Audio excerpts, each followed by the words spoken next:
Welcome back, ladies. I'm Amity Rose, and today we are talking all things radical self-love. What is it? How do I find it? How do I embody it? And how do I keep it? So let's get started. So in its basic form, self-love is love for the self. But what's unique here is that you are both the giver and the receiver. You're the one that's giving the love, and you're also the one that's receiving the love. And that love is going to look different depending on the situation and the circumstances. So what you need in that exact moment will look different day to day, minute to minute, and only you can determine what that looks like. And the radical piece is nobody's doing it. That's what makes it radical. The definition of radical is far-reaching. So it's something that's not being done by the mainstream, so it's seen as out there, weird. It's really against the grain, not what most people are doing, so it's seen as this radical idea to love the self, when in fact, it's the most natural thing that we could possibly do.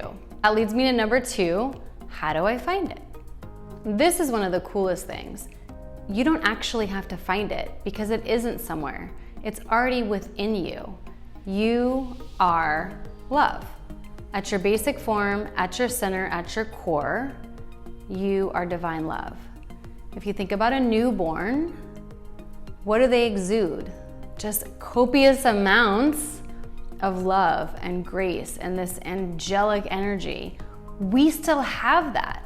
We've just grown up into these adult bodies and we've learned a lot of information. But at our core, at our center, is love. So the great news is that you don't have to find it. You already possess it. And even better, it's permanent. It doesn't ever fade. It doesn't ever go away. You can't be bad enough to have that love go away because it is what you are. So the secret to reconnecting with the love that you are is to let go of all the thoughts and the belief system that we've adopted as our own that block us from knowing that we are love. So if you think about a cloudy day, the sun is still there. It's still shining its light. It's still giving its warmth, but there might be a lot of clouds or fog in the way that's blocking it. So in a sense, that's kind of what our mind is doing. So these thoughts and belief systems, again, that we adopted, that are not ours.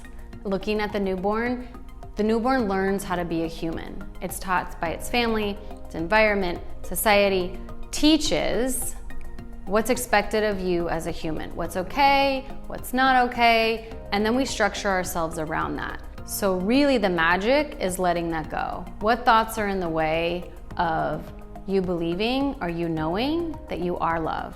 And even better, that you're worthy of your own love. And if you're wondering how to do that, hit the notification bell because next video we're going to talk about how to change your beliefs. So really that's the secret to finding the love that you are, is removing all of the things that make you believe that you're not love. Step number 3, how to embody the love that you are.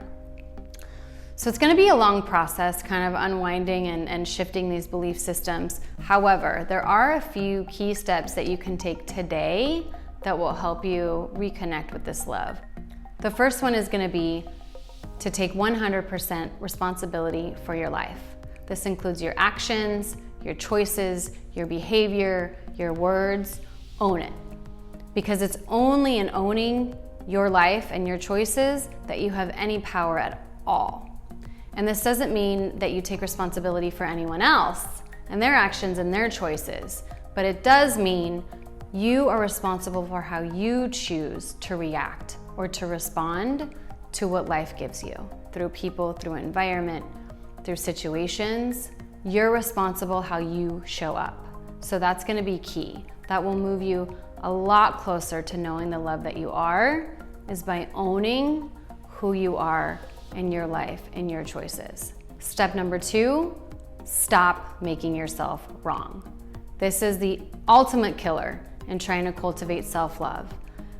Start to take note of how often you make yourself wrong. I bet it's pretty often. And it's not gonna be over life-changing choices. Most likely it's, I shouldn't have said that, or I shouldn't have wore that. These really small, minute details, But what happens when you keep making yourself wrong, it's the exact opposite of cultivating a relationship of love. So that has to stop. You are not wrong. If in fact you've made a choice that you're not happy with and you've really done something that you might regret or want to change, back to step one, take responsibility for your life and your choices. Own up, make whatever changes you need to do, say I'm sorry, make amends, change whatever needs to happen, but do not make yourself wrong. And this is gonna lead me to the third step, which is to forgive yourself. This is huge, and it really is the fast lane to get you closer to self-love than ever before. Forgiving yourself will change your life. And the key here is to understand that at every moment in your life, you were always doing the best that you can with where you were at, with the knowledge that you had, with what you knew.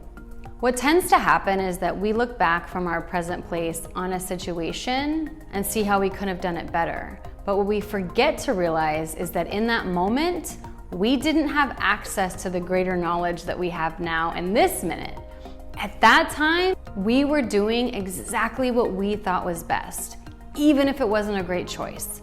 Even if we did something really, really awful, that's the best you had access to. This principle can be applied to other people as well. Even when people do really, really crummy things, they are operating with the best that they have access to. Because I promise, if you could be different, if you could act different, you would. If you could be better, if you could act better, if you could speak better, you would. You are always operating at your best capacity, even if it looks really bad.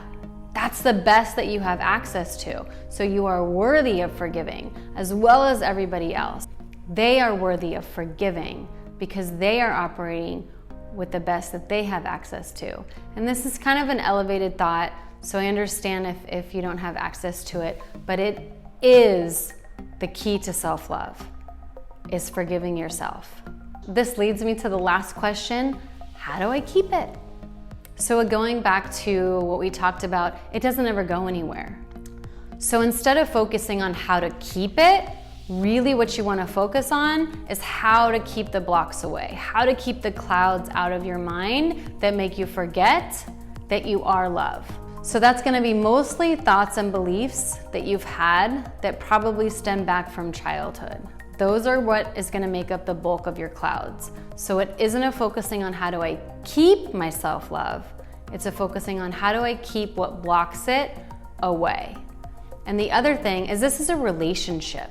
You are in a relationship with yourself. So if you think about what you put into a relationship, you get out of.